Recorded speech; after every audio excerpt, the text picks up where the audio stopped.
It's so good to have you right there. It is still Global Morning, and this is the discussion that we want to go into the first discussion, as a matter of fact. And we're looking at the Ibom air fracas. And of course, most of these things, by the time they happen, it trickles down to the society, the receiving end. Most time, whether positive, whether negative, the consequences, the implications boil down to the society.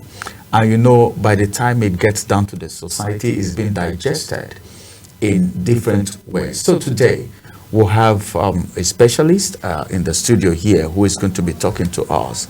He's my guest. He's a civil society leader, and we are looking at it from the societal aspect of it, what the law says, what the regulations are saying. Why is it that the regulation is being faltered by some persons, and why is it not followed? Why are we having this? What happens to what is being thought, the perception about the aviation sector before now? Joining me on the conversation today is a civil society leader in the person of Dominic Ogaku. It's good to have you join us this morning. Thank you very much for having me. All right, let's look at it from the societal level. As a matter of fact, this incident, this fracas, whether you like it or not, it has filtered into the society and it has implications. Even the regulations, everything that has happened so far. So how do you think situations like this is being perceived by the society as a societal leader? Thank you once again for having me. But let me say it very promptly that it is highly condemnable.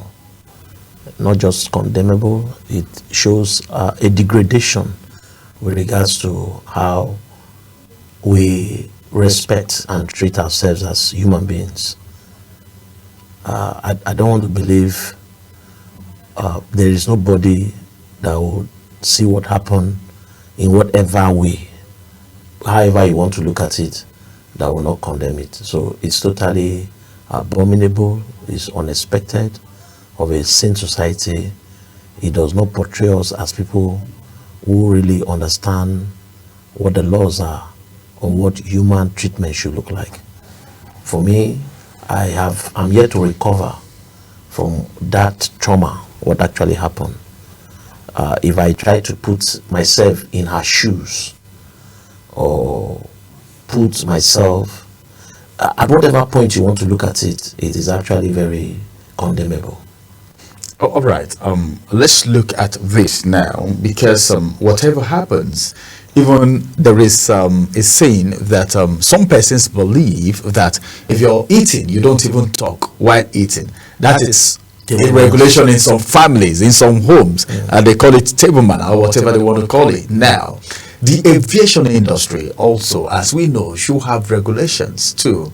Now, looking at this scenario, what do you think will be the implication for aviation safety regulations as far as this fracas is concerned? I think basically there needs to be more awareness with regards to the aviation industry.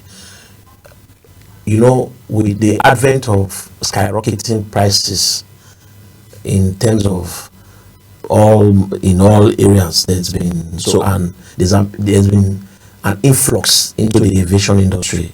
All manner of people now use plane. People are more comfortable traveling by air than by land because of the insecurity and the rest of it. And so I feel that there needs to be a high level awareness question by the aviation industry. I can bet you that a lot of people who even try to use the plane do not even know the rules that are attached to it. You know, people just go buy tickets and go and all that. Even the aviation staff themselves, they may not be so well trained, so properly trained. Some of them, it is not out of passion that they are doing the job. They are doing it out of convenience, out of the fact that having searched for a job, there is no other option, and then you find yourself in that. It's supposed to be a place for very decent people, for people who are well mannered. You know, if you say you are an air hostess means you have to be extremely courteous in all ramifications. But what we are seeing now is that we are beginning to see so many quackery in the whole arrangement. Because what actually happened, however, even from the Kwam 1 to the ladies issue with Ibom Air and all that, the way it was handled, not just on the part of the passenger, but on the part of the management of the aviation sector, it goes a long way to show that there is no proper orientation for these people. There's something that is a missing link. There's something that is actually out of place. And I think the current aviation minister needs to do more in terms of reorientation and retraining of aviation staff. There need to be more a robust training for them to be able to meet up with international best practices. All right, that's spoken well. Now let's look at the implications. Before now, people hold the air transport as one of they look at it as a prestigious means of transportation.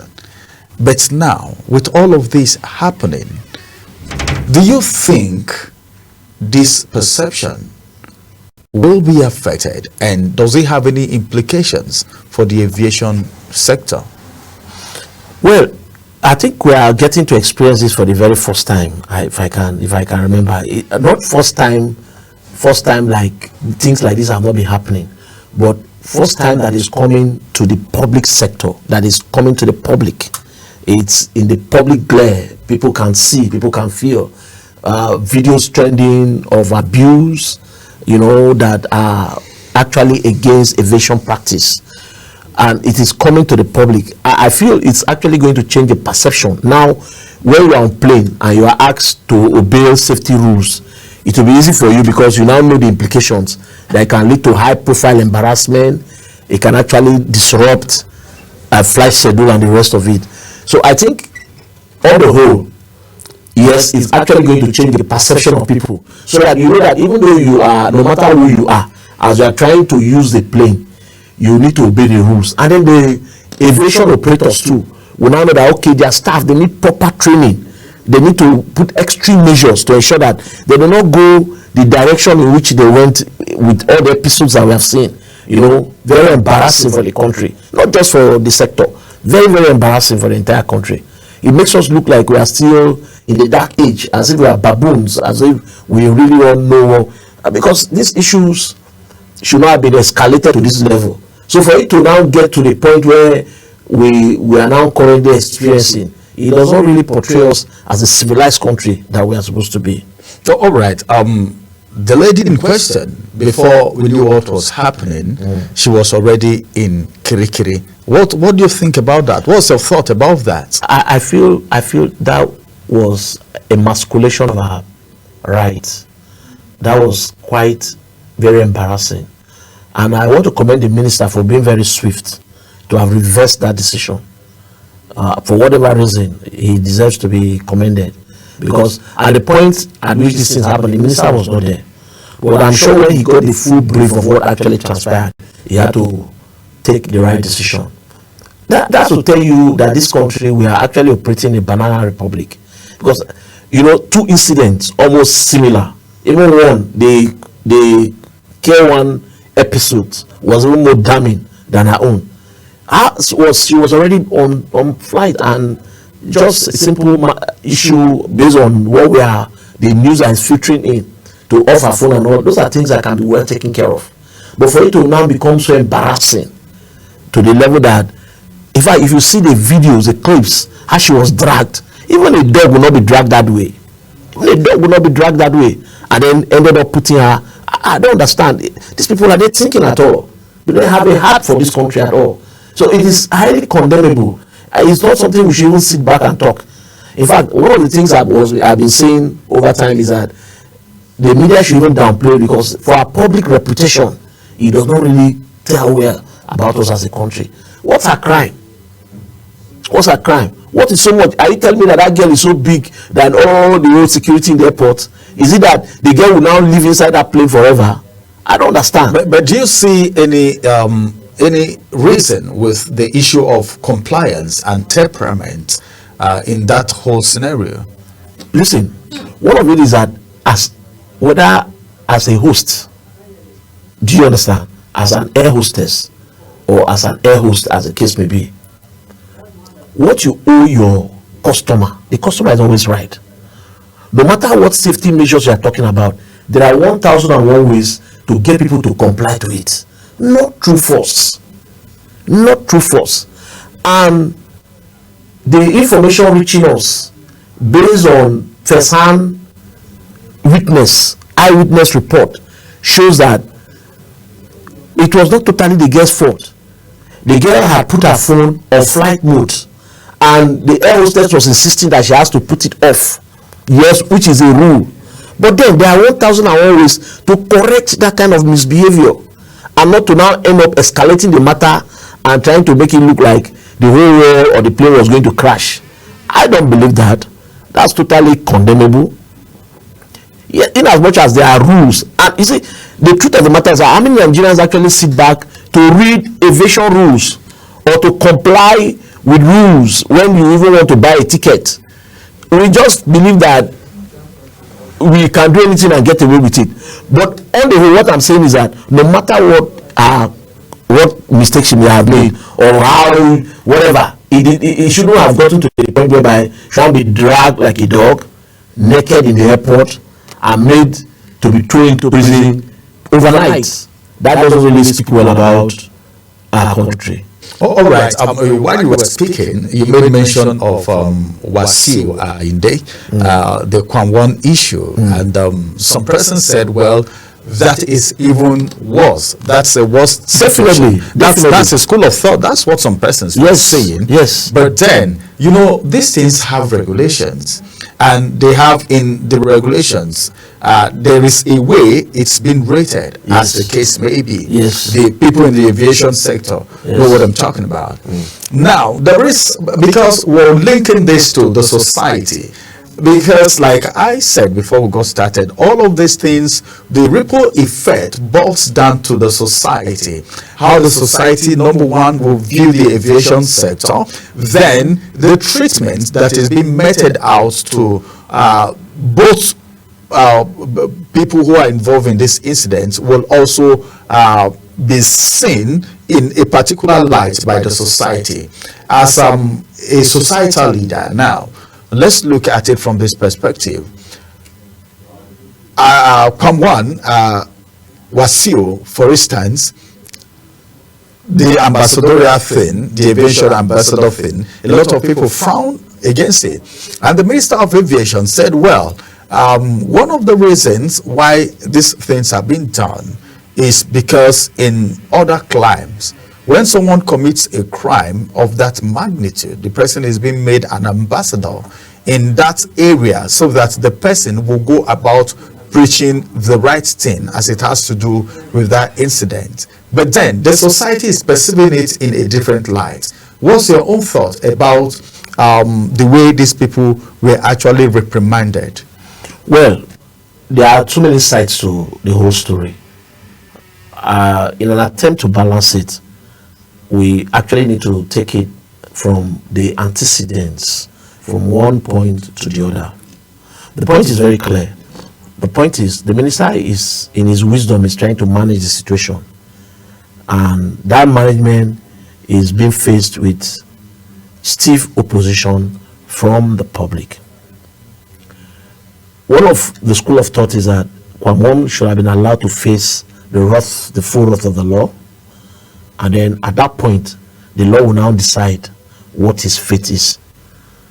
But going to straight away hand him over an ambassadorial position as a way of mitigating future occurrences of things of that nature, possibly for him to now become, when somebody is an ambassador, to begin to campaign and say, okay, this is bad, and having been someone who has a first-hand experience, people will tend to now listen more, and giving his status in society as a superstar in the Fuji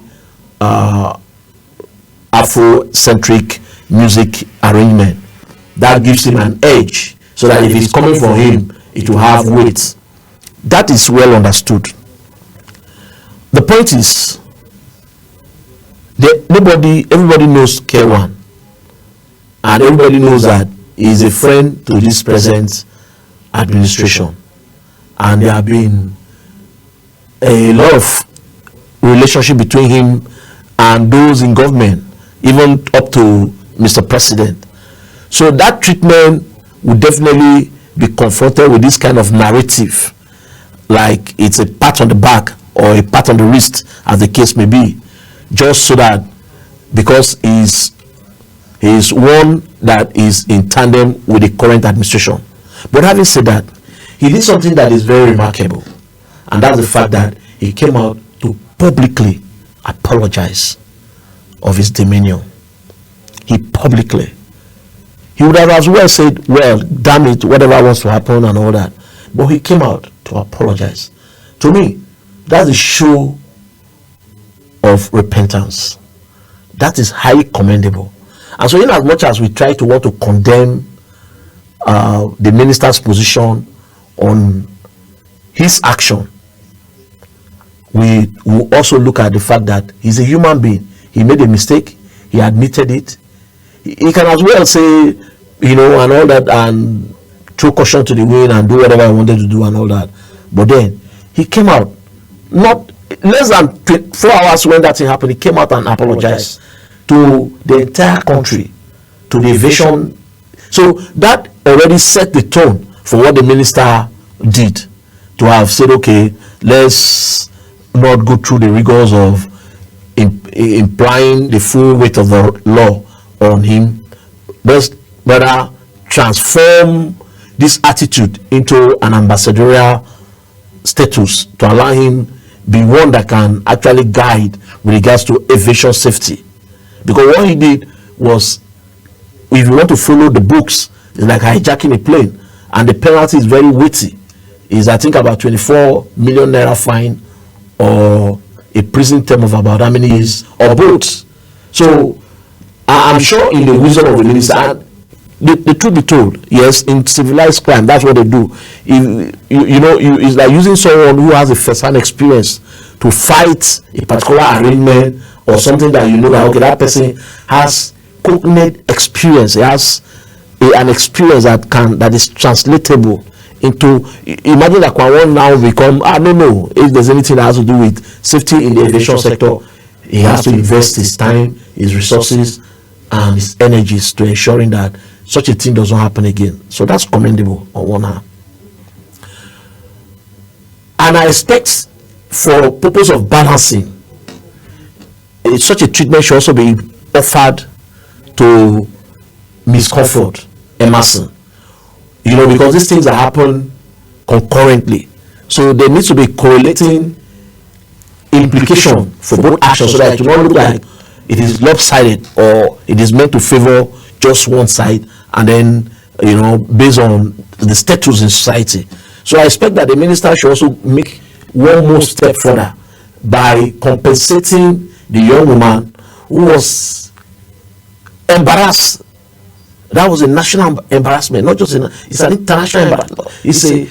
Because whether you like it or not, what they did to her was highly dehumanizing, and I think wisdom demands that she should be duly compensated with something that for a long time will stand as a testimonial to that incident that happened in Ibom Air. But then, whatever we're saying now, we'll always link it to the society. As a matter of fact, these persons, what people, the belief of people is that this is a wrong thing that has been done, because the average Nigerian might not even know what the law is and what is obtainable, and that's the reason we're having this conversation, so that we can throw more light on this incident.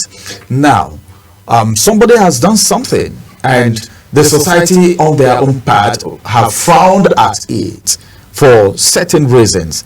Everybody have different perspective to this incident. Now, as it is, don't you think these people, with this, I'm looking at this as a compensation. Remember, a certain commissioner in Edo State, okay, in Delta State, I beg your pardon, is now saying, I'm offering Comfort a job that she will be taking home 500,000 naira every month. Though we don't have the details of that offer letter, we don't know what the job description is. We don't know. Someone, a billionaire, okay, have said, okay, come to Qatar, all trip pay, all expenses, come to Qatar, everything will be taken care of. That's for Emerson Comfort now. Now for Kwam1, as the case may be, his ban has been reduced to 1 month.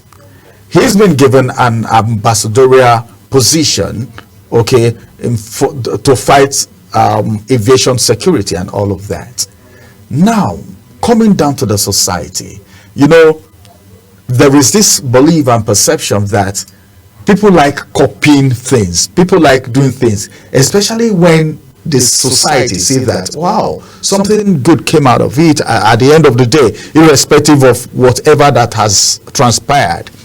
Don't you think these may result to other persons, all right, going to do the same thing, if not exact thing, but something similar to that, in the name of, if I do this, maybe I will be given an ambassadorial maybe position or be compensated by maybe good Nigerians or people outside the world, as the case may be, because we are in a digital age. The world is a global village right now. Whatever happens here, before you know, people in UK, in Canada are already aware of it around the globe. Don't you think this may have a way of affecting how people behave, behavioral pattern of the society? All right, for a start, let me actually tell the public to disregard some of those information that you see on social media. Those must be highly disregarded. You say a certain commissioner.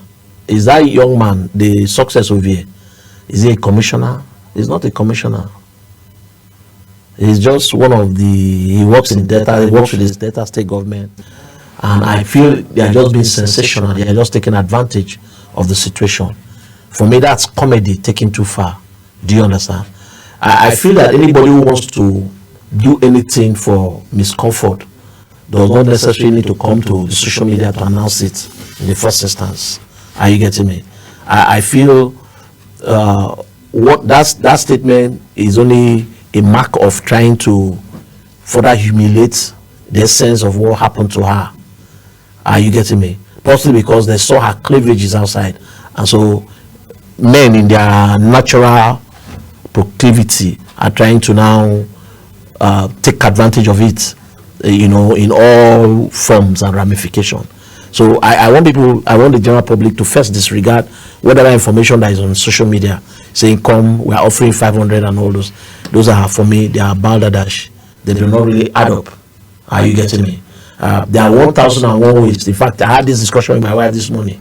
We're talking about it. I said, if these guys are really serious, there are 1,001 ways they can meet Miss Comfort rather than play to the gallery. Are you getting me? Possibly because of what they saw.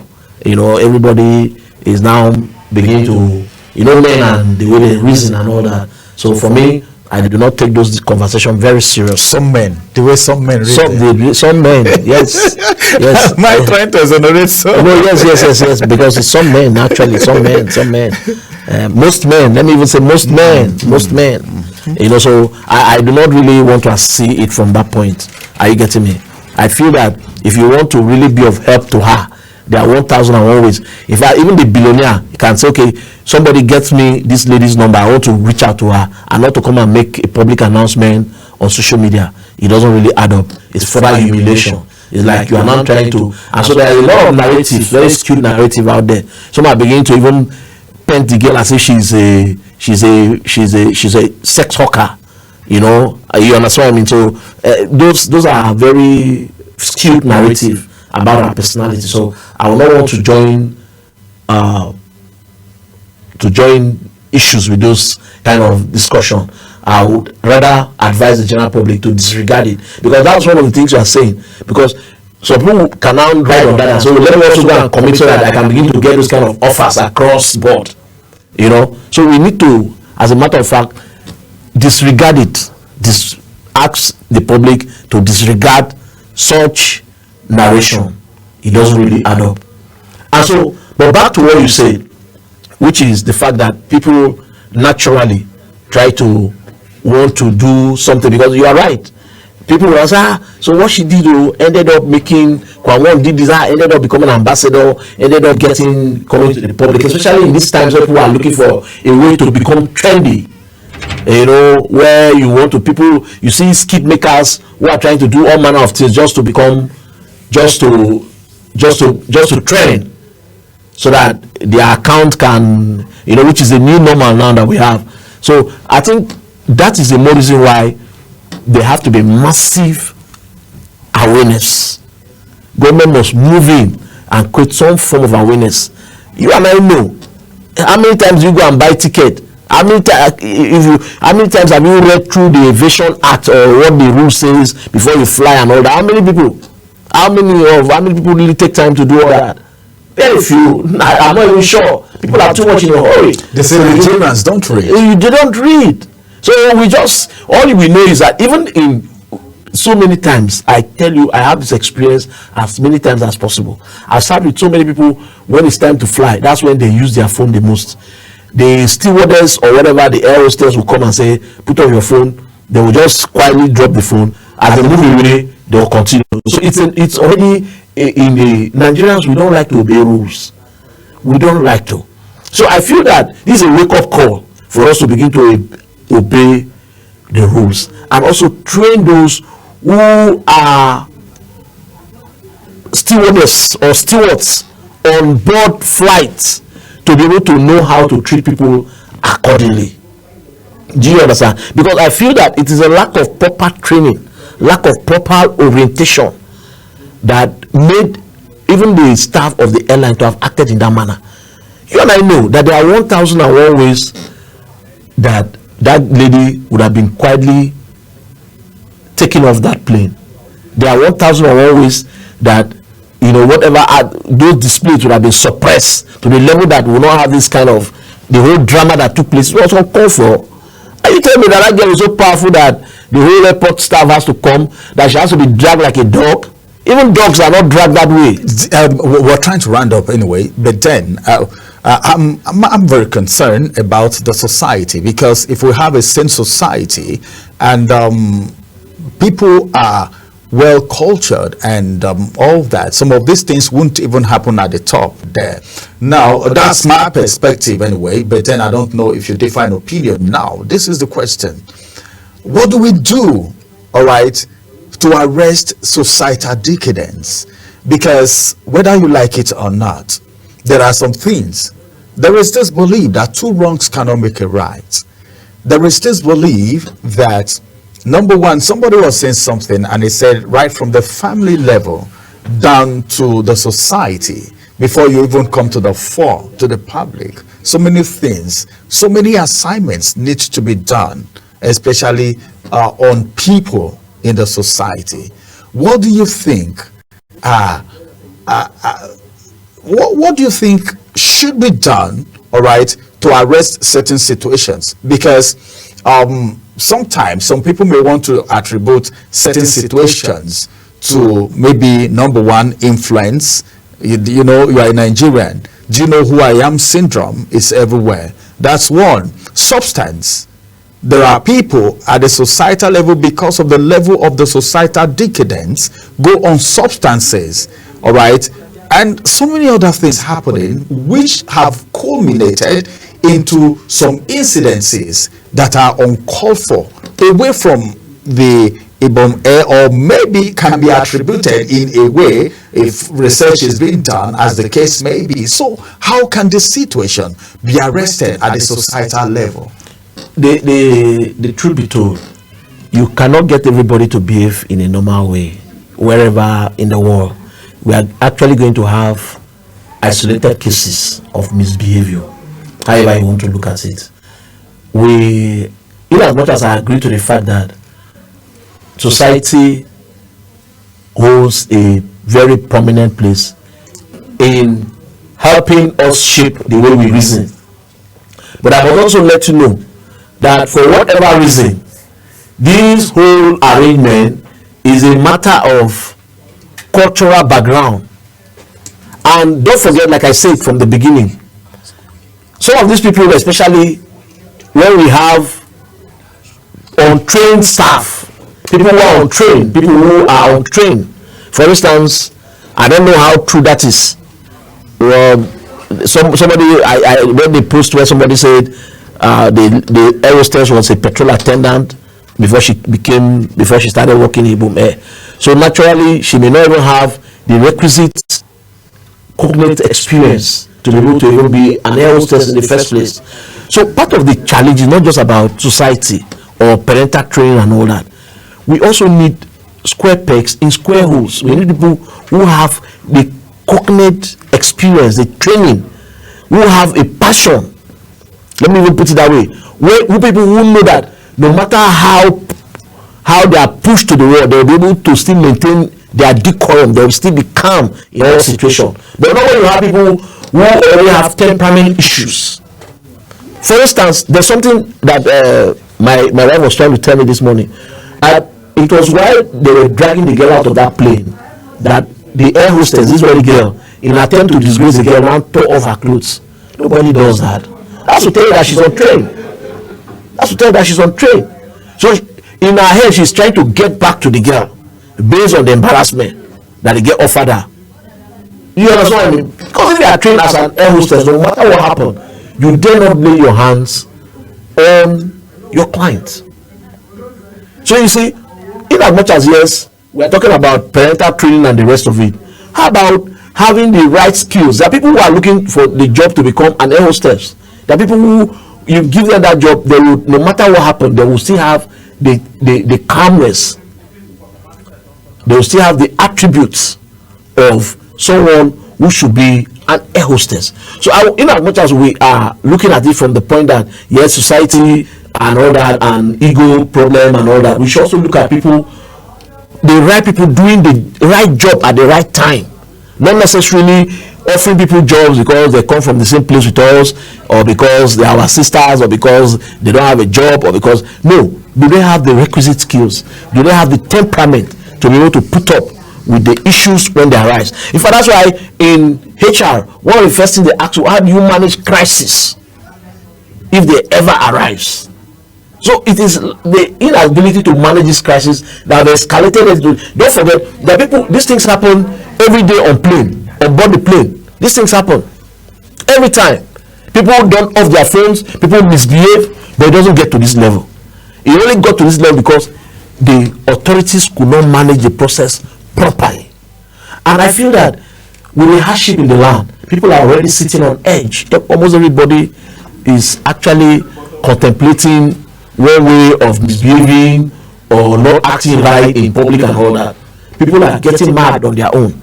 And so it's a combination of so many factors that has actually thrown us to where we see ourselves today. All right. Something happened. That was I think a day after the incident unfolded. There were other videos. You know, the video Nigerians saw was where the lady was standing on the door, okay, not allowing her to come down. But some things have transpired before that period, and some videos came out later on where the lady's wig was already removed inside, and when she was making a video to say, well, allow me pass, every other person have even left the airport and all of that. Now let's look at that. The legal, what do you think is the legal implication? Because most of these things have legal implications. Now, do you think what happened from the legal aspect of it, all right, do you think the legal system, because NBA, all right, and a lot of other persons said different things, but from your own perspective, what do you think about the legal implication of this? Because if we're talking about the other side where they were being compensated and all of that, as a civil society leader, there are sometimes that people embark on protests. to express grievances. There are times that civil society leaders even go to the court, they work with lawyers and all of that. Do you see a legal perspective of this? What would have been done originally, the way it should be done, if it is legal, the legal way, the proper way that this thing was supposed to happen? Well, I'm not a lawyer, so I am only an activist, and I would want to stay within my purview as an activist. I feel that the girl is entitled to a lawyer who can advise her, who can give her counsel on how to progress with the matter. So, and she is within her constitutional and human right to demand justice, to ensure that whatever infringement must have been committed in the course of all this drama is readdressed, either through compensation or either through a proper redress by a court of competent jurisdiction. And so at that level, she's supposed to test the matter in court. She's actually supposed to make sure that, because it's a trampling of our fundamental human right, and we need to use it as a classical case to be able to set the record straight, to ensure or to deter people from behaving in this way. However you want to look at it, on both sides of the divide, a crime was committed, because we also have videos of her on board where she actually raised her hand on the air hostess. So it is only within the ambit or within the court that these things can be properly determined. So I think the onus is on her to decide whether she wants to see to the end of the matter or allow it lie.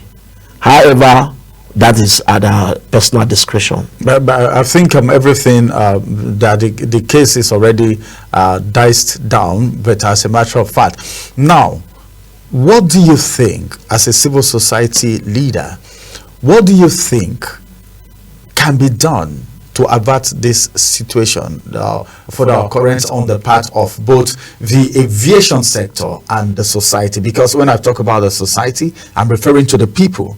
Now, what do you think should be done so that we don't have this kind of things happening all the time? What do you think should be put in place? Is it from the check, from the airport?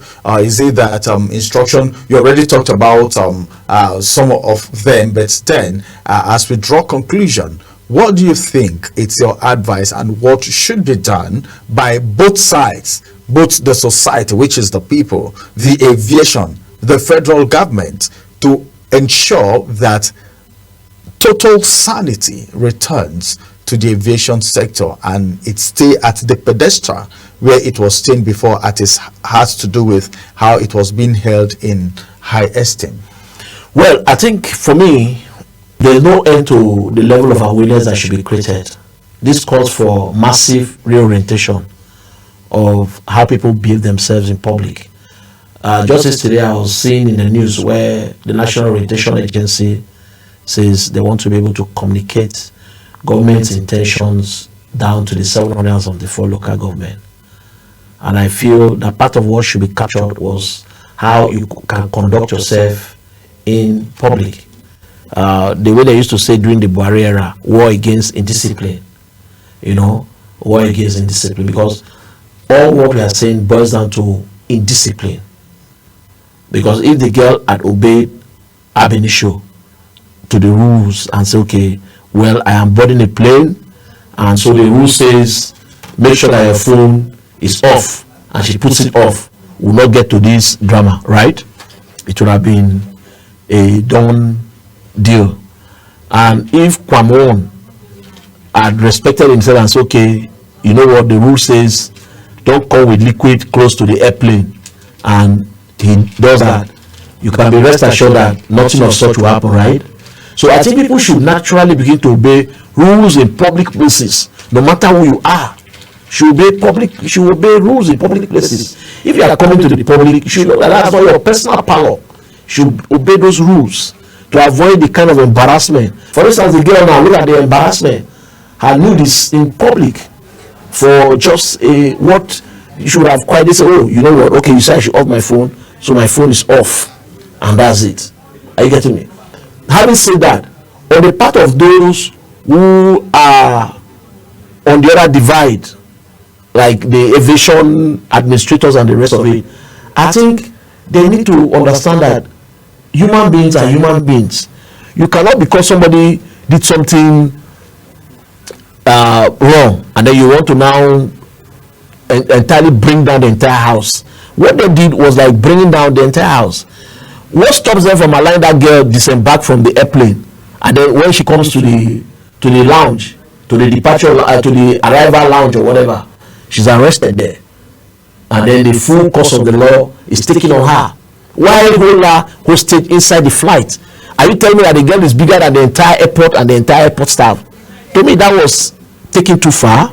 That was very unprofessional. That is highly condemnable, and the government should move in and sanction them accordingly. They should receive due sanction accordingly. They should not be allowed to go to slip away with that. That's too embarrassing.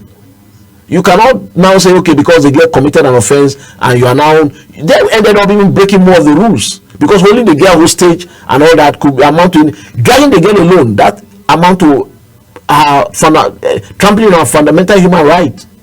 Even bringing her need to public, that is highly commendable. Whoever is not somebody from the public who videoed her and sent, it was somebody who is working within the industry that videoed her and put her. So the right sanctions, the right punitive measures should be meted to those who deserve to take it. Government should go ahead and fish out those people who committed those crimes and make sure that they are properly dealt with. All right, thank you so much for that. Of course, this discussion will have to come to an end now. Thank you very much, Dominic Ogaku, for joining us on this conversation. And of course, this is how much time will allow us to talk about the fracas and the implication on the aviation regulations. Thank you very much for joining us. Thank you for having me. All right, this is going to be the size of this conversation. We'll go on a quick break. After this break, Global Morning will return.